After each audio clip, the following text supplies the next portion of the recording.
Nous, on est parti du constat que la prise en compte de la biodiversité dans les aménagements urbains n'était pas du tout une priorité. Donc les aménageurs, en général, ils se préoccupent de leur aménagement et la biodiversité arrive en fin de projet. Et c'est à ce moment-là où on se préoccupe de finalement cette biodiversité. Donc un peu tard, à notre avis, dans les projets. Nous, on part toujours du principe que c'est mieux de le prendre en compte en amont parce que voilà, la biodiversité, elle est là et elle peut être impactée fortement. Voilà.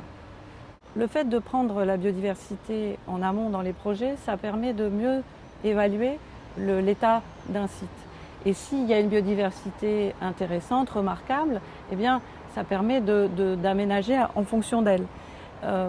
Alors, l'idée d'un outil comme Biodistrict, c'est d'abord une sensibilisation pour les acteurs de l'aménagement, c'est-à-dire de se rendre compte que finalement, de la biodiversité, il y en a en amont des sites, sur les sites qui vont être aménagés. Et puis, au-delà de ça, ça leur permet d'être eux-mêmes acteurs et actifs dans cette prise en compte-là. La chaire ParisTech Vinci, éco-conception des ensembles bâtis et infrastructures, réunit 3 grandes écoles parisiennes, l'école des mines, l'école des ponts et AgroParisTech, sur cette problématique de voilà, comment on peut faire une conception plus en lien avec des problématiques environnementales.